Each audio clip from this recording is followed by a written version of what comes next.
Oremos. Dios nuestro, Señor de la misericordia y del amor, venimos ante tu presencia para implorarte humildemente que nos bendigas con el entendimiento de tu palabra santa y que también nos regales, Señor, la gracia grande de darte con gozo la bienvenida en nuestros corazones. En esta noche, Padre de amor, te pedimos que nos ayudes a vernos inmersos en la historia que nos presenta la Sagrada Escritura, la historia de tu pueblo, la historia de la relación de nosotros como hijos tuyos, contigo como Padre amoroso. Te lo pedimos en el nombre del Señor Jesús, que vive y reina contigo en la unidad del Espíritu Santo, por los siglos de los siglos. Amén. Bienvenidos sean todos, las caras viejas y las caras nuevas, para que ustedes, los que vienen hoy por primera vez, puedan un poquito como enganchar. Lo que estamos estudiando es la línea de la historia bíblica. Nosotros, la mayoría de nosotros, sabemos pedacitos sueltos de la Sagrada Escritura, pero muchas veces no tenemos una noción completa de lo que ha sido todo el transcurso de la historia bíblica, empezando desde el libro del Génesis con la creación y culminando con la iglesia después de la ascensión del Señor Jesús. Este curso se llama La línea de tiempo de la Biblia y está presentado a manera de bloques que se llaman períodos. Esta clase de hoy es la clase número 6 dentro de este curso y es la clase que nos introduce en el tercer bloque dentro de esta historia narrativa de la Biblia. El primer bloque fue el mundo primitivo, son 12 periodos. El primer bloque fue el mundo primitivo, el segundo bloque fueron los patriarcas y el tercer bloque que hoy empezamos se llama Egipto y Éxodo. Cada bloque está representado por un color diferente, como ustedes notan. El primer bloque, que fue el mundo primitivo, que narra la creación, tiene este color verde aqua o turquesa, porque así como de ese color es que se ve la tierra desde las naves espaciales. El segundo período que nos ocupó fue el período de los patriarcas y el color es un rojo burgundy, como un color vino, por la razón de que en ese período fue donde se pactó la alianza con Dios y el pueblo de Israel. Y la alianza tiene como signo para pactarlo la sangre, y por eso el color, como ustedes notan, en el segundo periodo es rojo. El color en que entramos hoy, pero este rojo de los patriarcas, es un rojo oscuro, el color de la sangre. El periodo en que entramos hoy se caracteriza también con el color rojo, pero es un rojo diferente. ¿Por qué razón? porque hace referencia al paso por el Mar Rojo, que es la liberación de la esclavitud de Egipto en que se encontraba el pueblo de Israel y ahora en camino hacia la tierra prometida. Y por eso el color es rojo, en alegoría al color rojo por el nombre del Mar Rojo. Fíjense, en el periodo anterior, que lo estudiamos también en 2 bloques, como este periodo es de 2 bloques también, el periodo anterior, el de los patriarcas, fue muy importante porque nos ayudó a nosotros a ver cómo fue el proceso desde el principio de la relación específica entre Dios e Israel como el pueblo que Él se escogió. Recuerden que la alianza inicialmente, formalmente, la pactó Dios con Abraham. Abraham fue el primero de los patriarcas. Abraham, recuerden, fue el padre de Isaac. Isaac fue el padre de Jacob. Jacob tuvo 12 hijos y por eso es que se habla de las 12 tribus de Israel, porque cada una de estas 12 tribus de Israel corresponde a uno de los 12 hijos de Jacob, con la excepción que les voy a mencionar.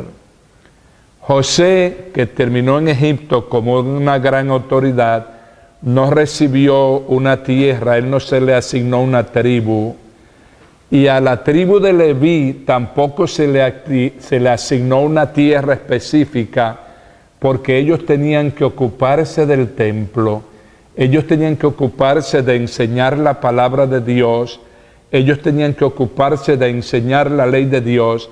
El oficio de la tribu de Leví se puede decir que era un oficio sacerdotal y de enseñanza. Entonces, esas otras 2 tribus, porque sí existieron las 12 tribus de Israel, fueron asignadas a los 2 hijos de José. Él tuvo 2 hijos en Egipto y como él era descendiente, también hijo de Jacob, pues se le asignó a cada uno de los 2 hijos de él una tribu en Israel.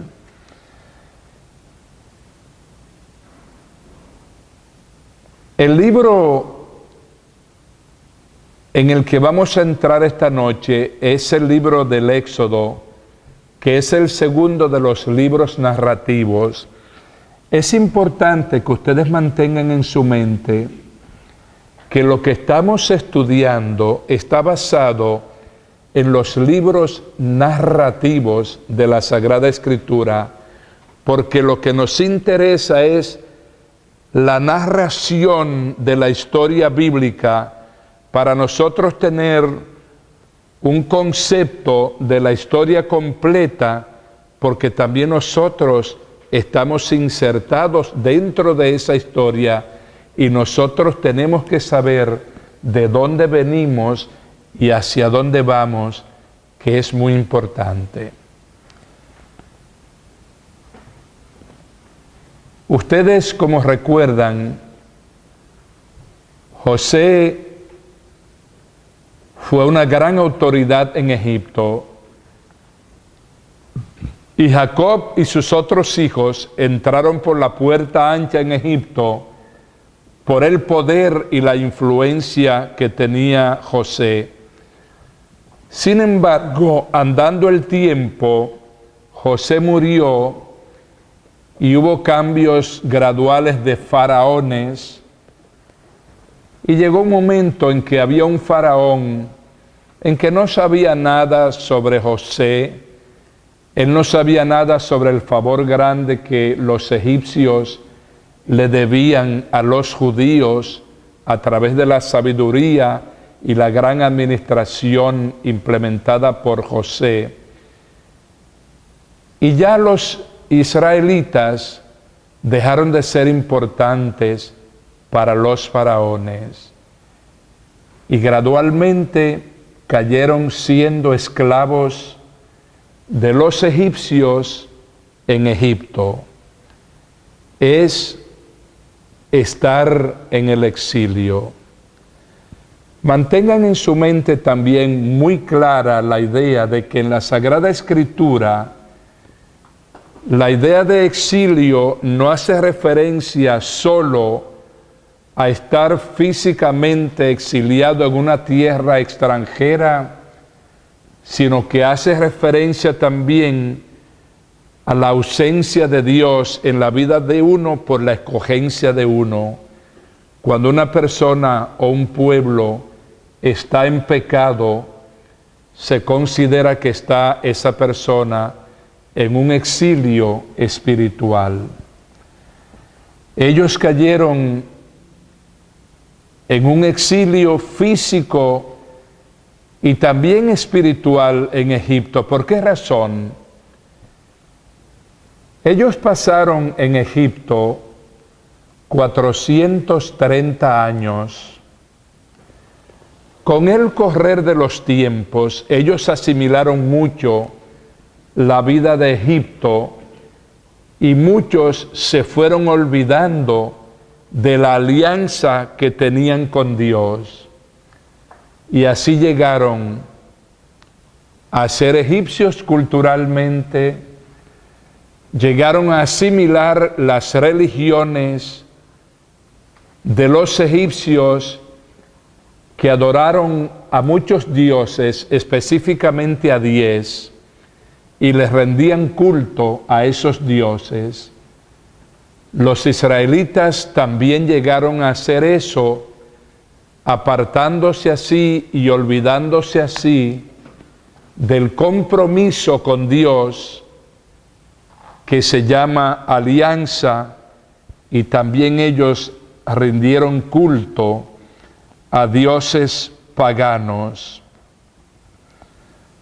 Dios tenía entonces que sacarlos a ellos de Egipto, y al mismo tiempo Dios tenía que sacarle a ellos a Egipto del corazón. Fíjense, noten el doble movimiento. Dios tenía que sacarlos de Egipto para apartarlo de todo eso, pero al mismo tiempo Dios tenía que sacarles a Egipto del corazón, a su pueblo santo, a su pueblo de Israel, para liberarlos de esos cultos paganos y volverlos a poner en el camino de la verdad. El faraón, que no conoció a José ni a los israelitas, le tenía ninguna consideración, dijo lo siguiente: los israelitas ya son muchos y muy fuertes para nosotros, lo cual significaba que había que debilitarlos a los israelitas. ¿De qué manera decretó el faraón la debilitación de los israelitas? Él decretó que todas las mujeres israelitas que tuviesen un niño varón lo arrojasen al agua del río Nilo para que el niño pereciera ahogado, y no así con las niñas mujeres. Fíjense por qué razón. Los niños varones eran un potencial peligro de agresión militar contra el imperio egipcio. Las niñas mujeres servirían como muy buenas doncellas de servidumbre para Egipto, para todo el faraón, para todas las personalidades, para hacer labores con las manos, manuales, Y así se hizo esa distinción. Las mujeres no son un peligro, los hombres sí. Cuando nazca un niño varón, por decreto del faraón, tenía que ser arrojado al agua del Nilo para que allí pereciera ahogado el niño. Una pareja levita, recuerden que les especifiqué que la tribu de Leví más tarde sería la tribu sacerdotal. Una pareja levita tuvo un niño varón, a quien le pusieron por nombre Moisés. Moisés en hebreo se dice Moshe. Y Moshe en hebreo quiere decir salvado de las aguas. ¿Por qué se le dio ese nombre a Moisés? La mujer hebrea levita, que fue la madre de Moisés, ella lo arrojó al río para cumplir con el decreto del faraón, pero protegido. Ella preparó una canastita con pajas flotantes y acomodó allí al niño y lo tiró al río Nilo dentro de esta canastita. La hija de ella, una hermanita de Moisés, fue siguiendo a donde llevaba la corriente del río esta canastita y llegó a terminar en las manos de la hija del faraón, que estaba con sus doncellas bañándose en las aguas del río Nilo. Y ella decidió adoptar a ese niño como hijo de ella, pero ella quiso buscar a una nodriza hebrea para que le criara el niño. Y la hermanita le dijo: yo conozco a una que lo puede hacer. Y entonces fue y buscó a la madre de Moisés, y así Moisés fue criado por su madre, con su propia leche materna, en la casa del faraón, con oficios de servidumbre y con categoría de realeza, porque era de la casa del faraón. Pero como fue criado por su madre hebrea, también creció con su identidad hebrea, sin haber dicho nunca que esa era su madre.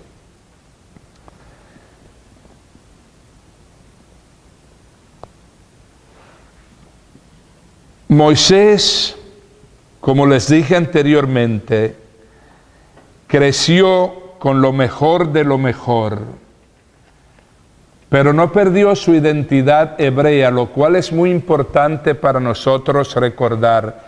Yo ahora quiero que ustedes recuerden dos cosas muy importantes. La primera es que el faraón ordenó que sean arrojados para ser ahogados en el agua del río Nilo a los primogénitos varones de los hijos hebreos, y también que Moisés creció con su identidad hebrea. Recuerden esas dos realidades que van a ser muy importantes más adelante, van a ser como el eslabón que a ustedes les va a servir para enganchar con otra realidad muy grande según vaya desarrollándose esta clase. Moisés, como no perdió su identidad hebrea, ya hombre un día vio a dos hebreos teniendo una pelea a puños, y Moisés fue a corregirlos. Perdónenme. Moisés vio a un egipcio que estaba maltratando muy mal y avasallando a un hebreo. Y entonces Moisés lo mató al egipcio y lo enterró sin que nadie se diera cuenta.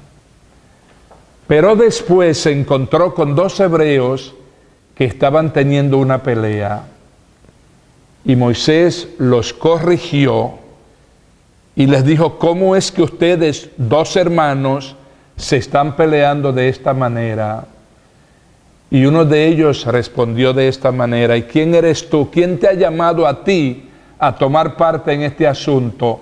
¿Es que acaso quieres matarnos como también mataste al egipcio? Moisés tuvo miedo porque ya esto lo puso en entredichos, lo puso en peligro, y de hecho el faraón se enteró por eso, y Moisés tuvo que huir de Egipto. Cuando tuvo que huir para escapar de la muerte que le quería dar el faraón, Moisés tenía 40 años. Mantengan en mente también ese número 40. En cuanto a la primera etapa de la edad de Moisés y al número 40 como número importante dentro de la historia de la salvación.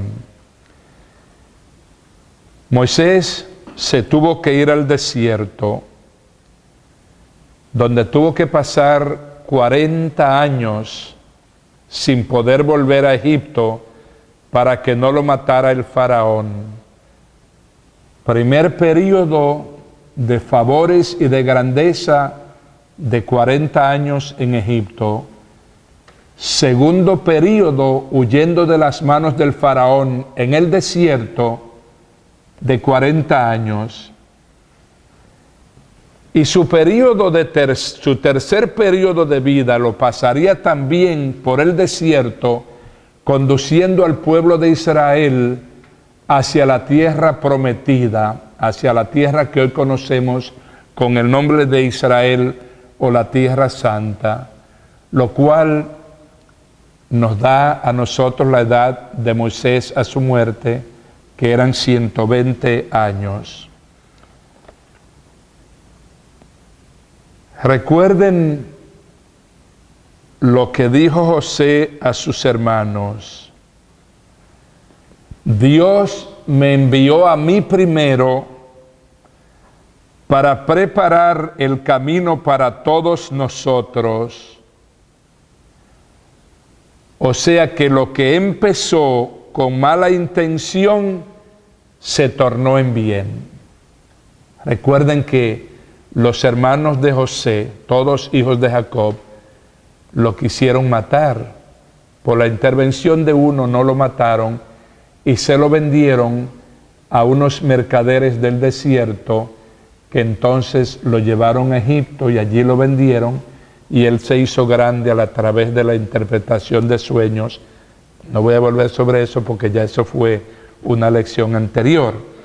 Pero es importante que recordemos eso, que José les dijo a sus hermanos cuando ellos, arrepentidos, al ver la misericordia bonita de él les dijo: Dios me envió a mí primero para preparar el camino para todos nosotros. O sea que lo que empezó mal terminó bien. Moisés pasa 40 años de exilio en el desierto, donde él se casó con la hija de un sacerdote de un lugar llamado Madián. Ella se llamaba Séfora. Y este tiempo de 40 años de exilio en el desierto le sirvió a Moisés como preparación para liderar a través del desierto al pueblo de Israel. O sea, permítanme comparar eso, esa preparación de esos 40 años de Moisés, con una especie de preparación grande de un Boy Scout. Moisés aprendió sobre la vida del desierto, aprendió las características de la vida del desierto, etc. Y eso le sirvió como preparación para cuando él como líder guiara al pueblo de Israel a través del desierto hasta la tierra prometida. Durante sus primeros 40 años en el desierto, Moisés tuvo un encuentro muy importante con Dios que marcó su vocación para siempre.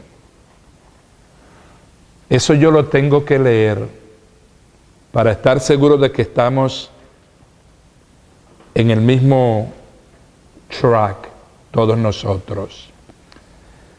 Voy a empezar en el capítulo 3 del libro del Éxodo. Está esto en el capítulo 3 y el 4. Voy a empezar con el 3. Moisés pastoreaba el rebaño de su suegro Jetro, sacerdote de Madián. Una vez llevó el rebaño más allá del desierto hasta llegar a Horeb, el monte de Dios. El ángel del Señor se le apareció en una llamarada entre las zarzas.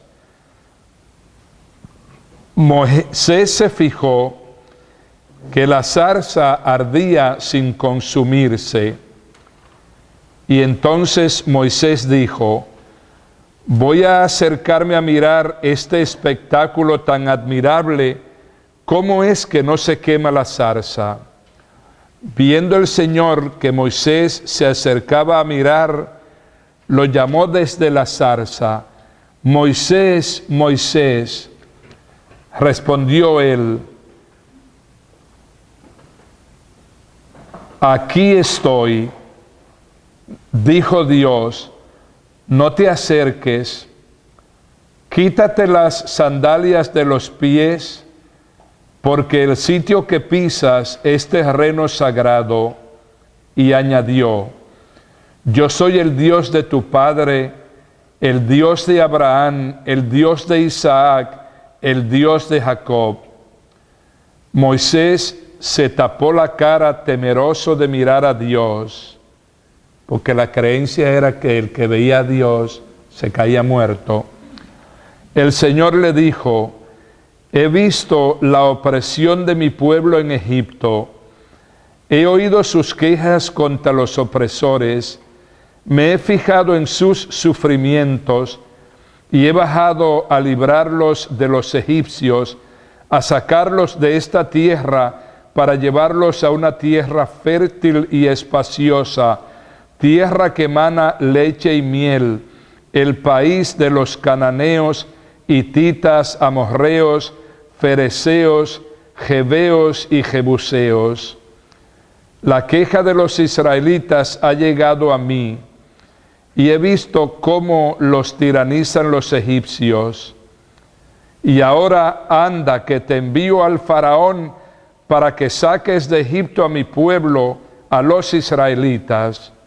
Moisés replicó a Dios: ¿quién soy yo para acudir al faraón o para sacar a los israelitas de Egipto? Ahí empieza su lucha contra la vocación a la cual Dios lo llamaba, porque no era una vocación muy placentera y él sabía que esto le iba a traer muchos problemas. Y empieza Moisés a tratar de sacarle la vuelta a Dios y a tratar de escaparse de esta invitación que Dios le hace. Yo como sacerdote les puedo decir que eso es muy típico de las vocaciones sacerdotales y de las vocaciones a la vida consagrada. Uno siempre trata al principio de buscar esquivos y de decir que no. Por mi experiencia yo les puedo decir que mientras más decía yo que no y buscaba excusas, más obligado me sentía por dentro. Y llegó un día en que yo entendí que estaba yo peleando con Dios, aunque yo era muy jovencito, pero yo entendía que por esa obligación que yo sentía por dentro, porque yo no quería, pero mientras más yo lo rechazaba, el llamado a ser sacerdote, más fuerte se hacía la tentación por dentro de que sí, ese era mi camino. Entonces, eso es lo que le pasó a Moisés en este momento. Eso es típico de las vocaciones. ¿Quién soy yo para acudir al faraón o para sacar a los israelitas de Egipto?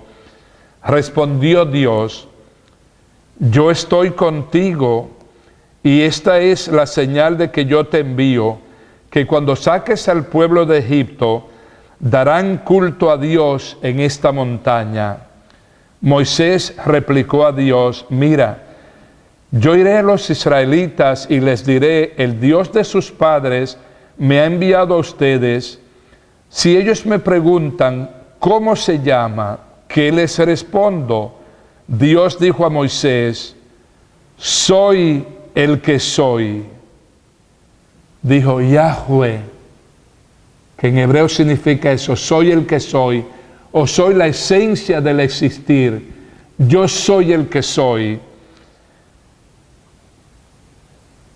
Dios no le dio un nombre, ahora le estoy explicando, para un ratitito de leer, para explicarles por qué Dios no le dio un nombre a Moisés. La creencia en tiempos bíblicos era que por el nombre se tomaba control y dominio de una persona. Por ejemplo, en mi país, y esto es de raíz bíblica, no es raro conocer a una mujer como Marta.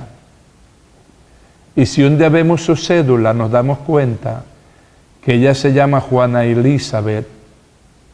¿Y por qué ella va por Marta? Todo el mundo la conoce por Marta, y si alguien le hace brujería a Marta, no le va a caer porque ella no se llama Marta. Esa es la creencia de tipo popular que es de origen bíblico. En la Biblia se creía en tiempos bíblicos que por el nombre se tomaba control de una persona. Ustedes recuerdan la escena de las tentaciones en el desierto, cuando el demonio estaba tratando de hacer a Jesús renunciar a su filiación divina, y al final Jesús, para eliminarlo con autoridad, le dijo, apártate de mí, Satanás. Lo llamó por su nombre. Tomó posesión y control de él a través de su nombre. Apártate de mí, Satanás. Entonces Dios no le dio un nombre como tal a Moisés. Le dijo, yo soy el que soy. Esto dirás a los israelitas, yo soy, me envía a ustedes. Dios añadió a Moisés, esto dirás a los israelitas, el Señor Dios de sus padres, miren cómo continúa sin darle un nombre, el Señor Dios de sus padres, Dios de Abraham, Dios de Isaac, Dios de Jacob, me envía a ustedes. Este es mi nombre para siempre, así me llamarán de generación en generación. No les dio un nombre para que nunca cayeran en la tentación de tratar de dominar a Dios a través de su nombre. Vete, reúne a las autoridades de Israel y diles, el Señor Dios de sus padres, de Abraham, de Isaac y de Jacob, se me apareció y me ha dicho, los tengo presentes y veo cómo los tratan los egipcios. He decidido sacarlos de la opresión egipcia y hacerlos subir al país de los cananeos, hititas, amorreos, fereceos, jebeos y jebuseos, a una tierra que emana leche y miel. Ellos te harán caso, y tú con las autoridades de Israel te presentarás al rey de Egipto y le dirás, el Señor Dios de los hebreos nos ha salido al encuentro y nosotros tenemos que hacer un viaje de 3 jornadas por el desierto para ofrecer sacrificios al Señor nuestro Dios. Yo sé que el rey de Egipto no los dejará marchar si no es a la fuerza, pero yo extenderé la mano, heriré a Egipto con prodigios que haré en el país y entonces los dejará marchar y haré que este pueblo se gane el favor de los egipcios, de modo que al salir no se marchen con las manos vacías. Las mujeres pedirán a sus vecinas o a las dueñas de las casas donde se alojen objetos de plata y oro y ropa para vestir a sus hijos e hijas. Así se llevarán botín de Egipto. Moisés replicó, ahora voy al capítulo 4. Y si no me creen ni me hacen caso y dicen que no se me ha aparecido el Señor, todavía luchando contra la vocación, el Señor le preguntó, ¿qué tienes en la mano? Contestó, un bastón. Dios le dijo, tíralo al suelo. Él lo tiró al suelo y al instante se convirtió en serpiente. Moisés retrocedió asustado. El Señor dijo a Moisés, extiende tu mano y agárrala por la cola. Moisés extendió la mano y al agarrarla en su mano la serpiente se convirtió nuevamente en un bastón. Esto es para que crean que se te ha aparecido el Señor, Dios de sus padres, Dios de Abraham, Dios de Isaac, Dios de Jacob. El Señor siguió diciéndole, mete la mano en el pecho. Él la metió y al sacarla tenía la piel descolorida como la nieve, enferma de lepra. Le dijo, métela otra vez en el pecho. La metió y al sacarla ya estaba tan sana como todo su cuerpo. Si no te creen ni te hacen caso al primer signo, te creerán al segundo. Y si no te creen ni hacen caso a ninguno de los dos, toma agua del Nilo, derrámala en tierra, y el agua que hayas sacado del Nilo se convertirá en sangre. Pero Moisés insistió al Señor, yo no tengo facilidad de palabra, ni antes ni ahora que has hablado a tu servidor, soy torpe de boca y de lengua, tratando de escaparse todavía de la vocación. Moisés parece que realmente era tartamudo y quiso usar eso como una excusa. Y entonces el Señor replicó, ¿quién da la boca al hombre? ¿Quién lo hace mudo o sordo o perspicaz o ciego? ¿No soy yo el Señor? Por tanto, ve, yo estaré en tu boca y te enseñaré lo que tienes que decir. Insistió, no, Señor, envía al que tengas que enviar. El Señor se irritó con Moisés y le dijo, Aarón tu hermano, el levita, sé que habla bien. Él viene ya a tu encuentro y se alegrará al verte. Háblale y ponle mis palabras en la boca. Yo estaré en tu boca y en la suya, y les enseñaré lo que tienen que hacer. Él hablará al pueblo en su nombre. Él será tu boca, tú serás tu Dios. Tú toma el bastón con el que realizarás los signos. Moisés vuelve a Egipto. Moisés volvió a casa de Jetro, su suegro, y le dijo, voy a volver a Egipto a ver si mis hermanos viven todavía. Su suegro le dijo, voy a volver a Egipto a ver si mis hermanos viven todavía. Jetro le contestó, puedes irte en paz. El Señor dijo a Moisés en Madián, vuelve a Egipto, que han muerto los que intentaban matarte. Moisés tomó a su mujer y a sus hijos, los montó en asnos y se encaminó a Egipto. En la mano llevaba el bastón prodigioso. Permítanme hacer ahí un pequeño paréntesis.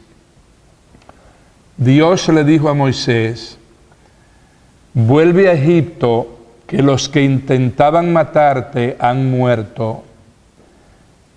Cuando nació el niño Jesús y el monstruo Herodes lo quería matar, el ángel del Señor le habló a José para que huyera a Egipto con la Virgen y con el niño. Y cuando murió Herodes, entonces la inversa tuvo lugar.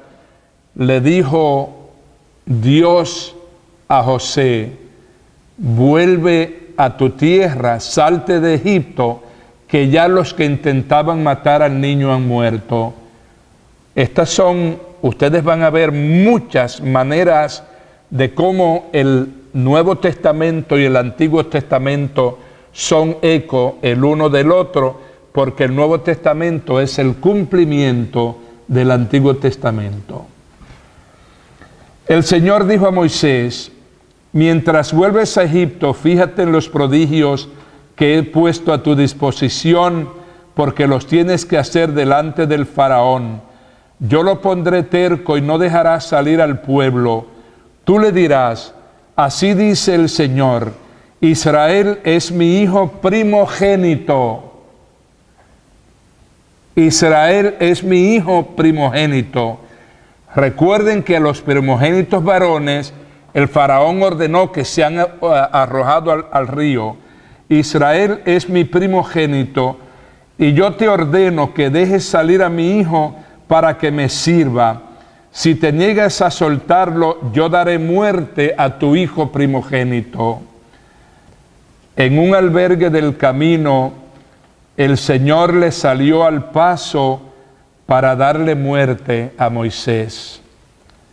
Séfora, su mujer, entonces tomó un cuchillo de piedra, le cortó el prepucio a su hijo y lo aplicó a las partes de Moisés y dijo: eres para mí un marido de sangre.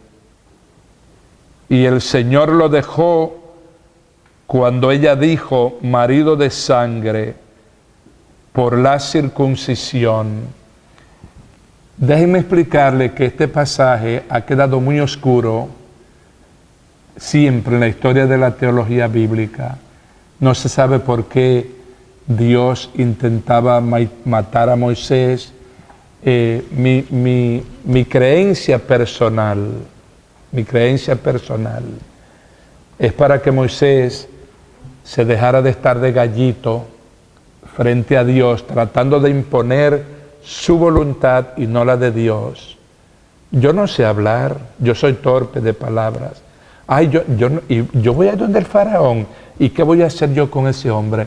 Yo no puedo hacer eso, búscate a otro. Yo pienso, porque Dios usa muchas veces métodos muy fuertes, pero claro, esto es algo que a mí se me ha ocurrido en la oración, pero yo no lo sé, yo no sé qué es eso, pero pienso que podría ser eso. El Señor dijo a Aarón: ve al desierto a recibir a Moisés. Él fue, lo encontró en el monte de Dios y lo besó. Moisés contó a Aarón todas las cosas que el Señor le había encomendado y los signos que le había mandado hacer.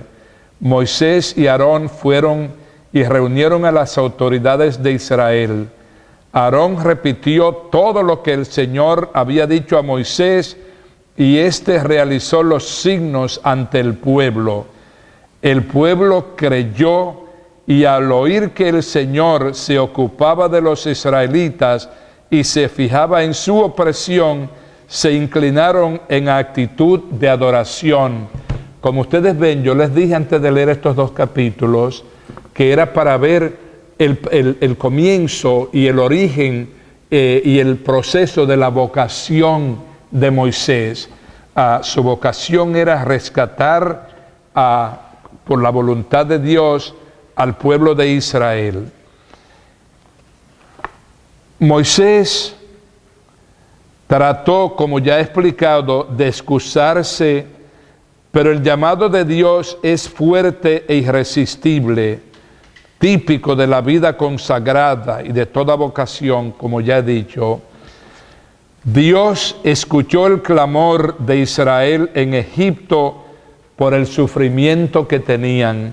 Miren, nunca se den por vencido cuando ustedes están orando ante Dios por alguna intención.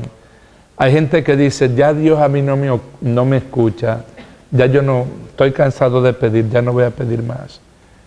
Tarde o temprano, Dios escucha el clamor.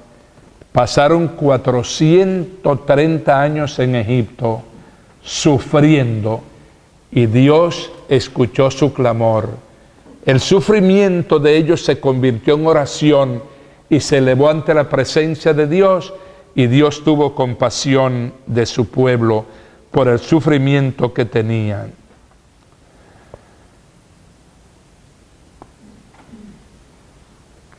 Moisés, por el mandato de Dios, le dijo al faraón inicialmente que se iban a ir a ofrecer sacrificios a sus dioses, a rendir culto a su Dios, no a sus dioses, a su Dios. Esto era una manera para que los dejaran salir, para seguir ellos hacia la tierra prometida. Dios le dice a Moisés que él endurecerá el corazón del faraón. No es que Dios le iba a endurecer el corazón expresamente al faraón para que no dejara salir al pueblo, sino que Dios sabía que el faraón era arrogante, orgulloso, autoritario, abusador, y sabía que se iba a empecinar y no los iba a dejar salir a la primera y le iba a tener que poner muchas pruebas. El faraón solo quería que los israelitas trabajaran para él. Miren aquí lo que yo les voy a explicar. El faraón no quería que se fueran, porque quería que trabajaran para ellos, para los egipcios, como esclavos. Pero Dios quería que se fueran para que trabajaran para Él, para Dios. En otras palabras, para que les rindieran culto a Dios, para que dejaran los cultos de los dioses paganos. Dios quería que se fueran para que le sirvieran a Él. El faraón no quería que se fueran para que trabajaran para Él. Y ahora yo les tengo que hacer esta explicación. La palabra liturgia, de la cual todos hemos oído hablar, celebramos la misa, celebramos todos los sacramentos, tenemos actos de culto en nuestras iglesias. Todo eso entra dentro de lo que llamamos liturgia. Originalmente la palabra liturgia, yo no se lo voy a explicar ahora porque me tomaría otra hora enterita, pero la palabra liturgia originalmente significaba trabajo, muchas veces trabajo pesado como un castigo en el mundo griego. La palabra griega es liturgia. Entonces, es la palabra que usa la versión griega del Antiguo Testamento para decir que el faraón quería que trabajaran para él, pero Dios quería que le sirvieran a él.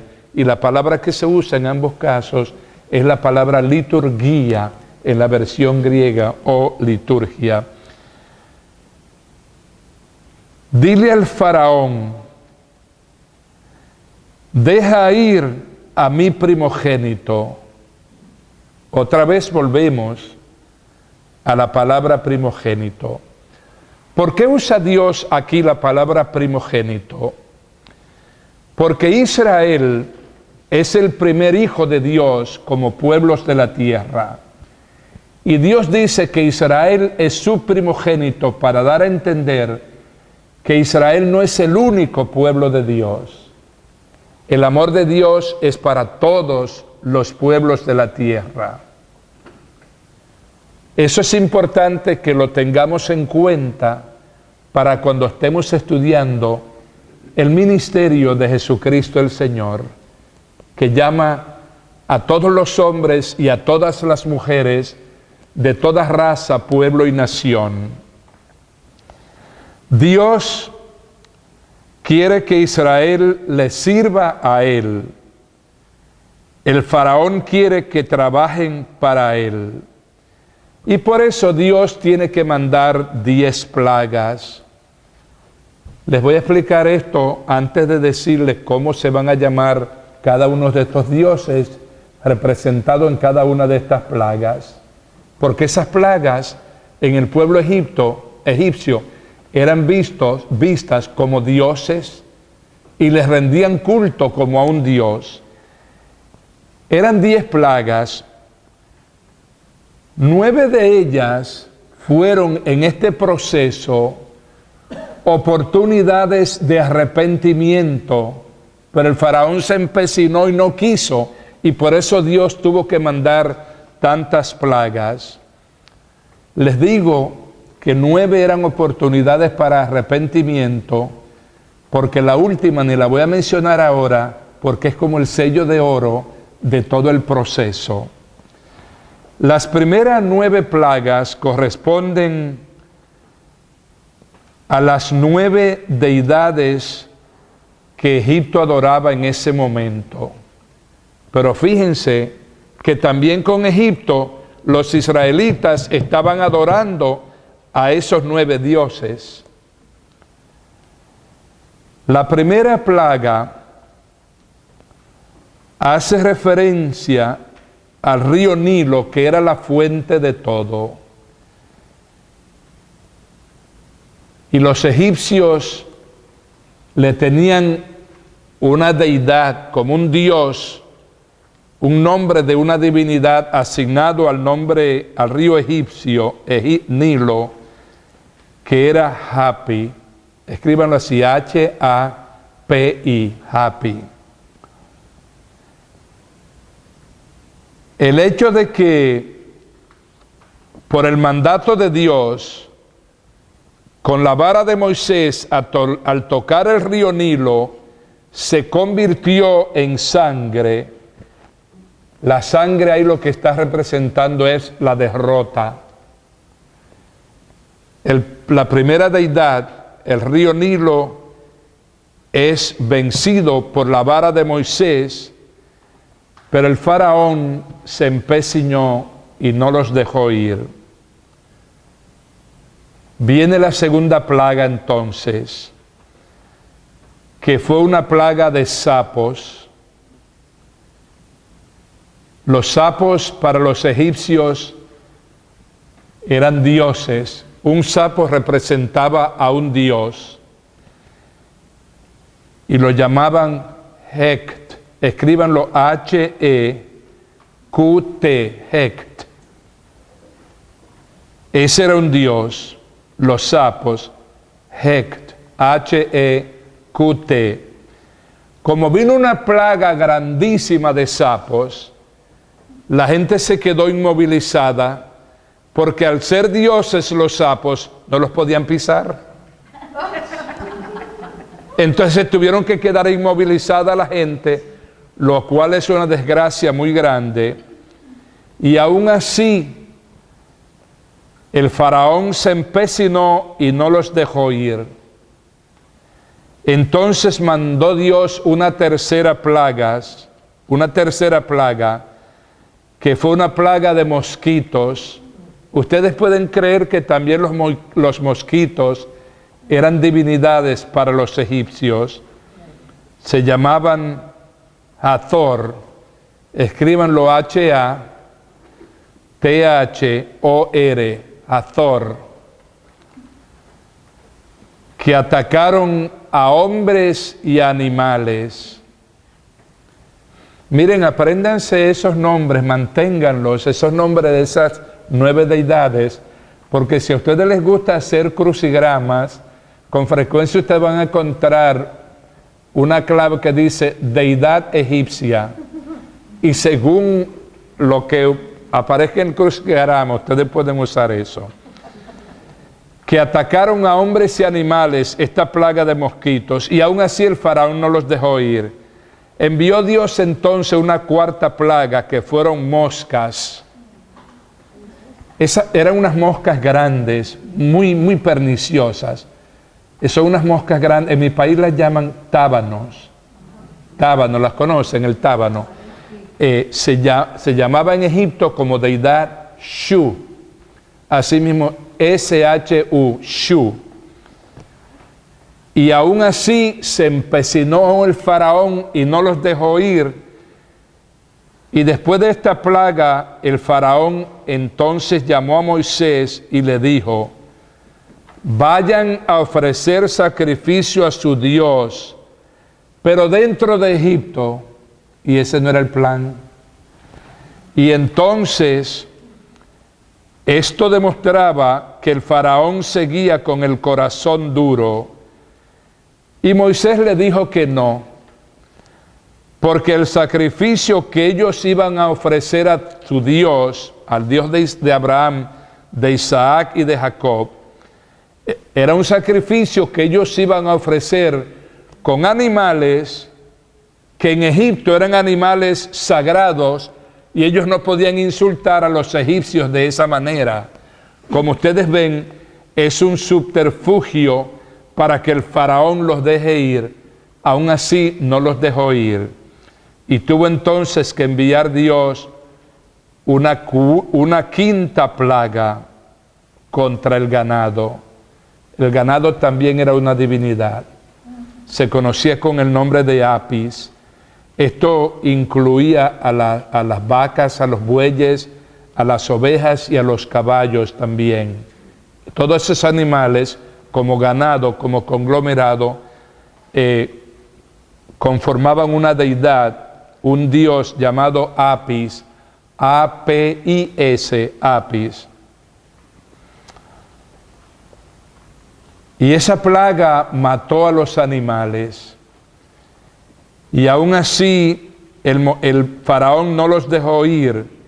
Y tuvo que enviar entonces Dios una sexta plaga, que fue que ya envió llagas sobre los hombres y los animales. Esta plaga de llagas se llama Sekhmet. Se escribe S-E-K-H-M-E,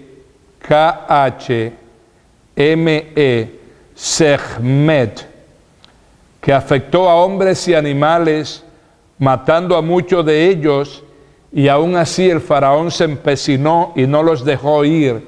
Y envió Dios entonces una séptima plaga de granizos. El granizo era visto también como una divinidad por los egipcios. Y como Dios, como un Dios, el granito se llamaba Seb, el granizo, S-E-B, B alta, B grande, Seb, que mató a todos los hombres y a los animales que se encontraban en descampado. Y aún después de esa experiencia tan trágica, el faraón todavía se empecinó y no los dejaba ir. Recuerden que el afán era retenerlos para que trabajaran para él. Y por eso tuvo que enviar Dios todavía una octava plaga, que fue una plaga de langostas, de ese insecto grande que vuela entre las plantas. En mi país lo conocemos con el nombre de esperanzas, a la langosta esa vegetal. Se llama como dios egipcio, la langosta se llama Serapis, se escribe a sí mismo, S-E-R-A-P-I-S, Serapis. Estas langostas se comieron todo lo que quedó después de la granizada. Había quedado poquito, pero poco lo que quedó, todo se lo comieron esas langostas. Entonces, aún así todavía el faraón siguió empecinado y no los dejó ir. Entonces envió Dios una segunda plaga, que fue una oscuridad terrible. Tan grande esa oscuridad y tan espesa que ellos no se podían ver unos con otros. Y la oscuridad como divinidad se llamaba en Egipto Ra, asimismo R-A, Ra. Como ustedes ven, estas fueron 9 oportunidades que Dios le daba al faraón para que se arrepintiera, y aún así el asunto no funcionó. El faraón no se arrepintió y entonces tuvo lugar la gran plaga. ¿Cuál fue la gran y 10ª plaga? Fue la muerte de los primogénitos. No de los primogénitos de los hebreos. Dios hiere profundamente al faraón y a todo Egipto. El primogénito entre los egipcios, era como un dios para ellos. Pero ya le estaba tocando la carne propia, el corazón propio al faraón, porque también a su hijo primogénito se lo iba a matar. Se lo llegó a matar. Y eso iba a continuar. Uno dirá, pero ¿y no es cruel de parte de Dios matarle sus niños al faraón y a todos los egipcios? Bueno, lo que uno siembra, eso es lo que uno cosecha. Recuerden que el faraón ordenó el asesinato de los niños primogénitos varones de los hebreos siendo arrojados al río Nilo. What you give is what you get. En mi país también se dice, el que siembra vientos cosecha tempestades. El que a hierro mata, a hierro mueres. Entonces ahí el faraón ya empezaba a ver en propia carne viva el efecto del abuso que ellos estaban cometiendo contra Israel, el pueblo de Dios. Israel es el primogénito de Dios. Y la enseñanza aquí es, tú Egipto, no dejaste ir a mi primogénito. Dios ordena que Israel se prepare para Passover, para la Pascua. A mí me gusta mucho la expresión Passover, que es la expresión que usan los americanos para hablar de la Pascua en ese momento. ¿Por qué? Porque es el paso de Dios sobre todo Egipto, es el paso poderoso de Dios que va esa noche matando a los primogénitos de los egipcios y no a los de los hebreos. Entonces Dios ordena que Israel se prepare para ese Passover, para ese Pesaj, que es el nombre en hebreo. Pesaj, P-E-S-S-A-H, Pesaj, es el paso liberador, el paso poderoso de Dios sobre Egipto en esa noche. Y entonces Dios les ordena que cada familia hebrea se procure un cordero. Tenía que ser un cordero inmaculado, un cordero limpio, un cordero perfecto, en otras palabras. Y lo tienen que empezar a examinar cuidadosamente el día 10 del mes de Nisan, y lo estudian cuidadosamente por 4 días hasta el día 14 de Nisan, que es cuando entonces tienen que degollar al Cordero Pascual. Ahora me vuelvo otra vez al Nuevo Testamento.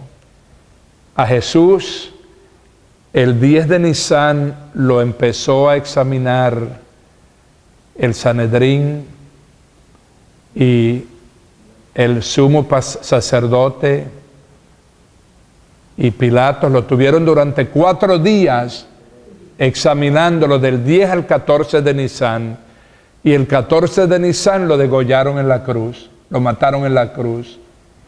Como ustedes ven, el Cordero Pascual inicial del Antiguo Testamento es una prefiguración del Cordero del Nuevo Testamento, Jesús, que fue uno de los nombres con el cual se le asignó desde el Antiguo Testamento al futuro Mesías de Dios, dado a Israel y a todos nosotros para la salvación.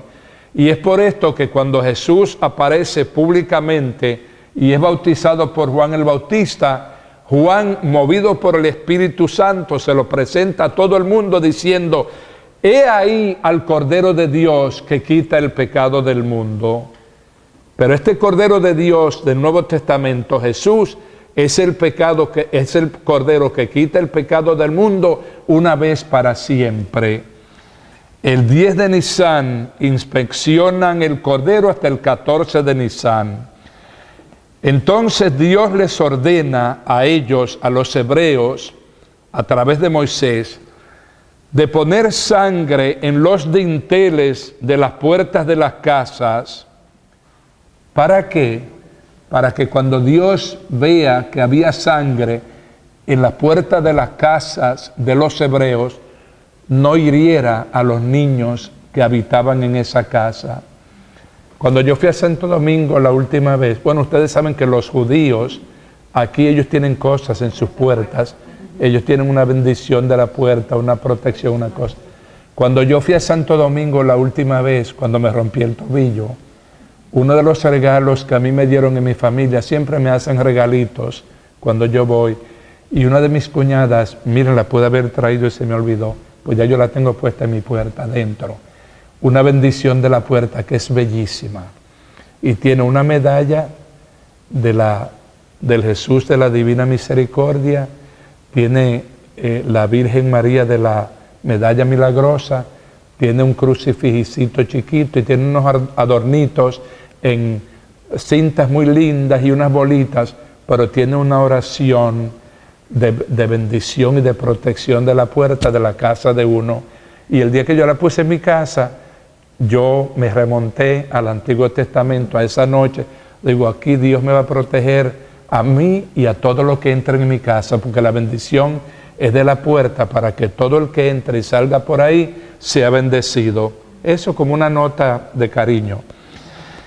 Entonces, Egipto había ordenado la muerte de los primogénitos de los hebreos, y otra vez volvemos a decir lo mismo: lo que tú haces, lo que tú siembras, eso vas a cosechar. El cordero era idolatrado en Egipto, y degollar un cordero para los hebreos en esa noche de la cena pascual significaba liberarse de esa idolatría, porque estaban idolatrando corderos con los egipcios. Entonces degollar a un cordero para poner la sangre en el dintel y comerse la carne era liberarse de la esclavitud de ese culto a un dios pagano que era un cordero. Es el amor de Dios en acción. Yo soy tu Dios. O sea, ya no hay que estar con dioses que si son corderos o caballos o ríos o mosquitos o sapos. Yo soy tu Dios, el Dios de Abraham, de Isaac y de Jacob. El cordero, como ya les expliqué anteriormente, es el anuncio de Jesús, que Jesús es el Cordero Pascual. Juan Bautista, como les dije, así lo presentó como el Cordero de Dios.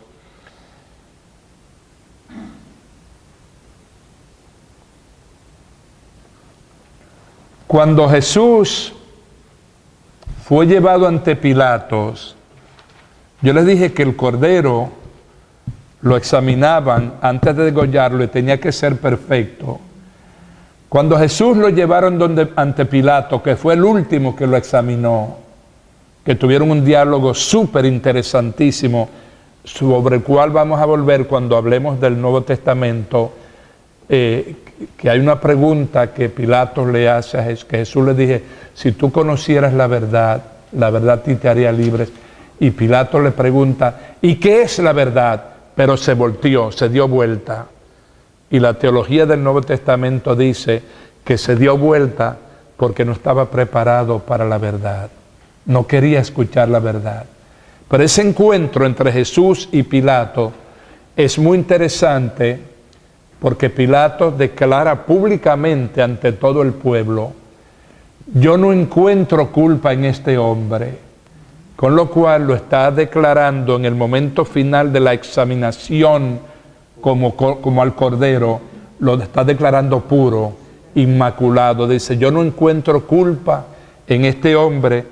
Y entonces dice, yo me lavo las manos de esto, se lavó las manos, y los judíos gritaron, dijeron, que caiga su culpa sobre nosotros, la culpa de su sangre, sobre nosotros y sobre nuestros hijos.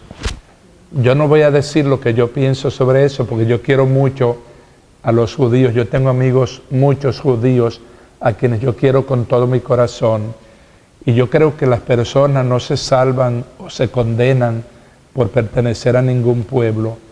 La gente se salva por confesar con sus labios que Jesucristo es el Señor y por creer en su corazón que Dios lo resucitó de entre los muertos y vivir de acuerdo a esa fe. Pero que caiga la culpa de su sangre sobre nosotros y sobre nuestros hijos. Yo no voy a decir todo lo que yo pienso sobre eso porque voy a meter la pata hasta aquí. Entonces mejor no lo digo, pero ustedes creo que se lo estarán imaginando. El faraón entonces dejó ir a Israel y Dios dijo a Moisés: conságrame todos los primogénitos de hombres y de animales. Y por eso es que en la familia hebrea, a partir de ese momento, el primogénito varón de una casa es como el sacerdote de la familia. A él le pasa la bendición el Padre. Ustedes recuerdan la bendición que Dios le pasó a Noé y que Noé se la pasó a su hijo Shem, y que creemos que su hijo Shem era el sacerdote Melquisedec, que le pasó la bendición a Abraham y le hizo una ofrenda de pan y de vino, y eso ha seguido por generación en el sacerdocio. Y por eso el primogénito de los animales y también el 10º de la cosecha se le daba a los sacerdotes en el Antiguo Testamento. Para el éxodo, Dios los guió por un camino largo. Fíjense, eso lo que quiere decir es lo siguiente. Ellos podían haber salido de Egipto e ir a Israel de esta manera, a la tierra prometida de esa manera, que es un camino corto y más fácil. Pero ellos no estaban preparados para llegar a fajarse, a pelear, a guerrear con toda la gente que iban a tener que encontrar por ahí. Dios los hizo irse así, por un camino muy largo. ¿Por qué? Porque ellos no estaban preparados para la guerra. Ellos no estaban acostumbrados a la guerra.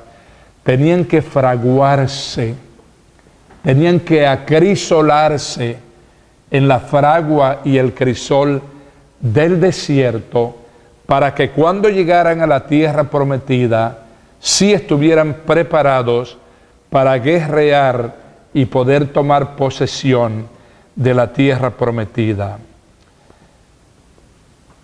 Ellos comieron la Pascua, que consistió de cordero y pan ácimo, y se fueron deprisa.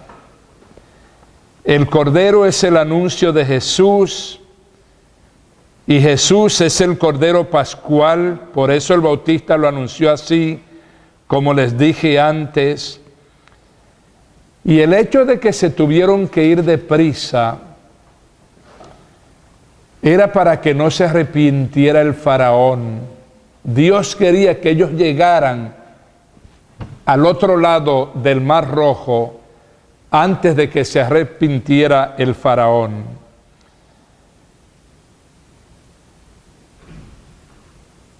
El faraón dejó ir a Israel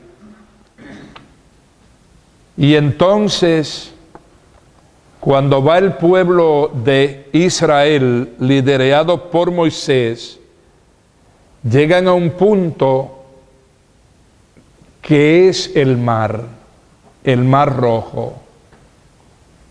No pueden pasar, no tienen embarcaciones, no son nadadores profesionales, llevan carpas, llevan posesiones, llevan ancianos, llevan mujeres, llevan niños. Y en ese momento entonces Dios le pide a Moisés que extienda su vara sobre el Mar Rojo, y el Mar Rojo se seca.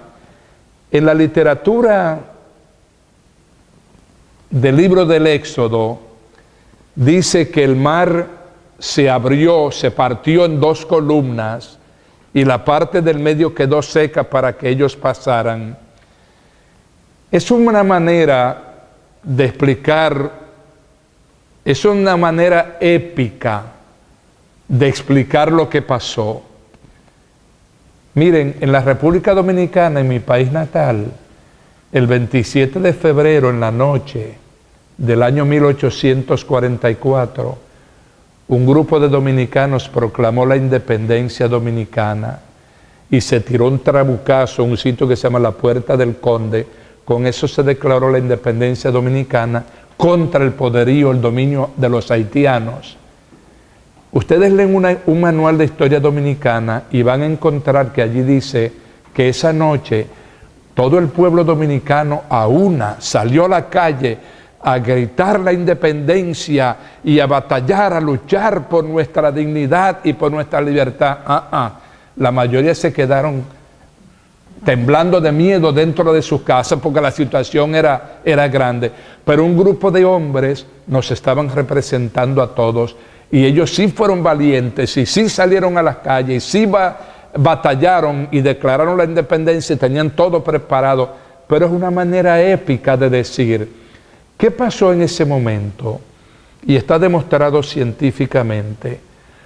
Hubo un mar remoto a una distancia lejos del punto donde estaban el pueblo de Israel liderado por Moisés. Y como consecuencia de ese mar remoto, el Mar Rojo bajó, las aguas se quedaron secas y el pueblo así de Israel pudo pasar. Y uno dirá, pero esto no tiene ninguna gracia. Sí la tiene. ¿Por qué? Lo grande de ese milagro es que Dios hizo que ese fenómeno tuviese lugar en ese momento en que el pueblo de Israel necesitaba pasar para liberarse de la muerte del faraón, que ya se había arrepentido de haberlos dejado ir y venían detrás con todos sus carros y sus caballos y sus armamentos y sus soldados para matarlos y hacerlo volver para atrás. Pero Dios intervino e hizo que en ese momento bajaran las aguas, y ustedes oirán la expresión, dice, y el pueblo de Egipto, de Israel, pasó a pie enjuto, a pie seco, sobre el fondo del mar, y pasaron al otro lado del Mar Rojo. Por eso el color es rojo en este periodo que estamos estudiando. Y también fue intervención de Dios que volviera entonces el agua del mar a su nivel, a su cauce normal, y se ahogaron todos los egipcios que venían a matar a los israelitas. Y otra vez uno dirá, pero ¿y qué Dios es este tan cruel? Que los mata así, que los ahoga a todos así juntos por las aguas del Mar Rojo. Lo que tú siembras es lo que tú cosechas. Decreto del faraón: arrojen al agua del río Nilo a todos los primogénitos varones de los hebreos para que se ahoguen, para que se mueran. Entonces, what is good for the goose is good for the gander, dicen los americanos. Si eso fue bueno contra los hebreos, el pueblo de Dios, entonces ahora yo te lo enseño a ti que no fue bueno, no fue una celebración de un cumpleaños lo que hiciste tú, faraón egipcio. El agua, ahí debemos verla como un agua salvadora, que al mismo tiempo es un agua liberadora, y como agua salvadora y liberadora, es una tipología del agua del bautismo. Cuando ustedes vayan a un bautismo, oigan al sacerdote bendiciendo el agua con la cual va a bautizar a los niños. Es una oración muy larga que contiene una serie de aclamaciones que tiene como objetivo hacer un resumen de la historia de la salvación, fijándose en aquellos momentos en los cuales el agua aparece como elemento importante en la historia de la salvación. Déjenme darle algunos ejemplos de esa oración, de las invocaciones de esa oración. Pero cuando ustedes vayan a un bautismo, fíjense cómo el sacerdote bendice el agua. Escuchen las aclamaciones, las exclamaciones. Oh Dios, que hiciste al pueblo de Israel pasar a pie enjuto por las aguas del Mar Rojo, para que ya desde entonces, la primera era, oh Dios, cuyo espíritu desde al principio de la creación se paseaba por encima de las aguas, para que ya desde entonces concibieran el poder de santificar. Oh Dios, que en las aguas del Mar Rojo prefiguraste, bla, bla, bla. Oh Dios, que en las aguas del diluvio prefiguraste el nacimiento de una nueva humanidad. Oh Dios, que en agua, agua, agua, agua, aparece el agua como elemento importante en la historia de la salvación. Y en este momento el agua aparece como un elemento importante en la liberación del pueblo de Israel, y desde ese punto de vista sirve como tipología para nosotros ver ya como la génesis de la significación del agua bautismal, que es el agua que nos libera a nosotros del pecado.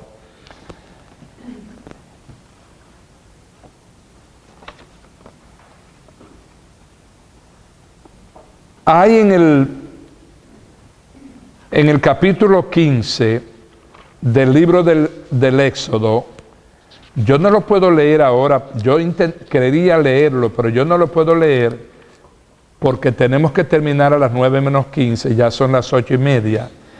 Pero en el capítulo 15 del libro del Éxodo, ustedes van a encontrar el canto de Moisés, que es una serie de alabanzas a la gloria de Dios por su poder, por su compasión, por su misericordia, y lo nombra a Dios incluso como guerrero salvador, como apoyo de su pueblo Israel.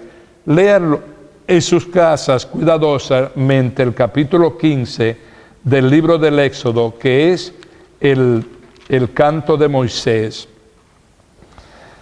El pueblo de Israel, entonces, después de cruzar al otro lado, cuando el agua del río, del Mar Rojo bajó, ya empiezan en el camino en el desierto hacia la tierra prometida, pero llegan a experimentar hambre y sed y muchas calamidades. Cuando tenían una desesperación por el hambre, protestan contra Dios y contra Moisés. Y Moisés entonces le suplicó a Dios, intercedió por el pueblo. Y entonces Dios le dijo a Moisés que sí le iba a mandar alimento al pueblo. Y Moisés se lo dijo al pueblo a nombre de Dios, que Dios le iba a mandar alimento. Y al día siguiente, cuando se levantaron por la mañana, había una especie de rocío que se había vuelto blanco como la escarcha, y los hebreos al ver eso dijeron, maná. Maná en hebreo quiere decir, ¿qué es esto? No sabían lo que era. ¿Qué es esto? Pero ese rocío blanco, como en forma de escarcha, era un alimento que Dios mandó del cielo, con el cual Dios proveería de alimento al pueblo de Israel durante los 40 años que pasó por el desierto. Y se llama maná, el maná del desierto, porque esa fue la primera palabra que dijeron los hebreos al verlo. ¿Qué es esto? Maná. Pero maná para nosotros significa pan del cielo, pan bajado del cielo, que también es otra anticipación de la Eucaristía que instituyó Jesús, dándonos su propio cuerpo a través de un pan y de vino. También Dios, porque la gente protestó, seguía protestando que querían proteínas, querían carne, y Dios entonces les mandó codornices. Ese fenómeno pasa muchas veces todavía en algunas zonas del desierto, y es que las codornices vienen volando en sus viajes, ¿cómo se llaman? Peregrinos. ¿Cómo se llama eso?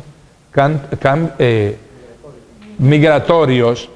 Y entonces muchas veces por el calor y el bochorno del desierto se cansan y se están casi asfixiando y caen en el desierto.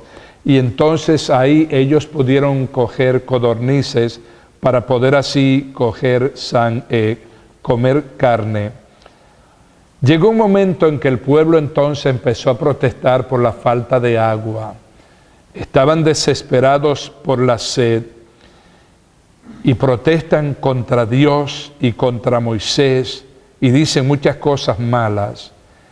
Y Dios manda a Moisés a tocar otra vez con su vara la roca en el monte Horeb, y al tocarla Moisés, de la roca salió agua. Y Moisés llamó a ese sitio Meribá y Masá, porque el pueblo había puesto a Dios a prueba. Eso quiere decir Meribá y Masá, que el pueblo hebreo había puesto allí a Dios a prueba. Entonces viene, después de eso, la primera batalla que los israelitas tienen que entablar con alguien, y era con un grupo conocido como los amalecitas. Se le enfrentan, les tratan de parar el paso, ellos están en camino hacia la tierra prometido, y es la primera muestra del poderío militar de Israel. Recuerden que ya venían pasando calamidades por el desierto, ya se iban entrenando por un maestro de la vida del desierto que había pasado ya 40 años en el desierto, Moisés. Y entonces ellos se enfrentan a los amalecitas, y esa batalla lo que demuestra es que Dios estaba con su pueblo, Dios era su comandante, y así ellos vencen en esa batalla a los amalecitas. Es su primera muestra de poderío militar. Jetro, recuerden que era un sacerdote de Madián, que era el padre de Séfora, la esposa de Moisés. Jetro viene a visitar a Moisés en el proceso en el desierto, y vino a verlo en compañía de la esposa de Moisés y de sus dos hijos, que se llamaban Gersón y Eliezer.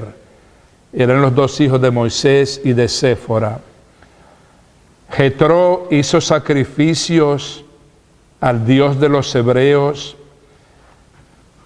Con esto no quiere decir, no tenemos constancia clara de que Jetro, como un sacerdote pagano, se haya convertido a la religión de los hebreos, pero al menos sí, al menos por delicadeza, ofreció con Moisés y con los demás hebreos sacrificios al Dios de Israel.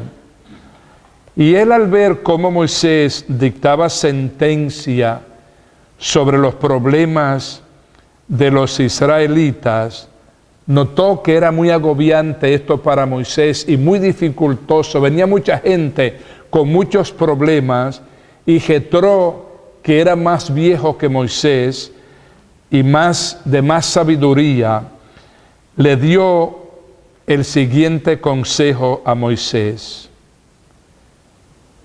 escoge entre el pueblo hombres capaces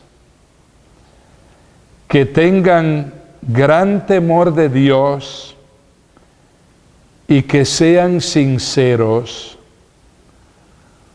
hombres que no busquen ganancias mal habidas, y dales autoridad sobre grupos de 1,000, 100, 50 y 10 personas. Miren las cualidades que les recomendó Jetro a Moisés que debían tener esos hombres que lo ayudaran a él en el juicio. Era para servirle como jueces de los problemas de Israel. Escoge entre el pueblo hombres capaces, que tengan temor de Dios y que sean sinceros, hombres que no busquen ganancias mal habidas, y dales autoridad sobre grupos de 1,000, 100, 50 y 10 personas. Ese es el origen de los jueces de Israel. Ahora, cuando digo jueces, me estoy refiriendo a los jueces de la ley, a los jueces que dictan sentencias, no a los jueces como comandantes militares, sino a los jueces que dictan sentencia. He repetido las cualidades que Jetro les recomendó a Moisés que tuvieran esos hombres por la siguiente razón. Jesús usó una parábola muy fuerte. Dijo, había en un pueblo un juez que era corrupto, y a él llegó una mujer viuda que le pedía que le hiciera justicia. Y el juez nunca dictaba sentencia a favor de esta viuda, pero ella seguía insistiendo. Y un día ella insistió de tal manera que le dijo, tú no me estás cumpliendo a mí con lo prescrito por la ley. Y el juez se asustó y se dijo, voy a dictar sentencia a favor de ella antes que me haga caer en problemas y que yo entonces caiga en la cárcel. ¿Por qué? Porque la razón por la cual algunos jueces no dictaban la sentencia justa ni a tiempo era porque eran corruptos y querían coger dinero de parte de la gente que esperaban la sentencia. Y ella le dijo, yo no estoy buscando un favor, yo estoy buscando la sentencia justa de acuerdo a la ley de Moisés. Y a eso hace referencia. El juez estaba supuesto a ser capaz, tenía que tener temor de Dios, tenía que ser sincero, tenía que ser un hombre que no busque ganancias mal habidas, y tenía que tener autoridad dada por Moisés en estos grupos. Eso ustedes lo pueden encontrar en Éxodo 21 al 23. Fíjense, en la próxima clase nosotros vamos a ver cómo los israelitas, caminando por el desierto, van a llegar al monte Sinaí. Es muy importante para mí que ustedes se preparen para eso, porque ahí es donde la alianza va a adquirir por primera vez una amplia forma ritual. La alianza ha venido, como ustedes se han dado cuenta, en ciernes, dando pasos progresivos, pero ahora la alianza a pie del monte Sinaí va a adquirir una forma ritual no entre Dios y un individuo, ni entre Dios y una tribu. Va a ser una alianza contraída entre Dios y una nación, un pueblo entero, de una forma ritual. Entonces, para la próxima clase, yo les pido por amor de Dios que lean bien detenidamente y con cariño y entendiendo lo que están leyendo, lean en el libro del Éxodo los capítulos del 19 al 40. La próxima clase va a ser sobre eso. Ese es el final del libro del Éxodo, el capítulo 40. Pero lean, del capítulo 19 al capítulo 40.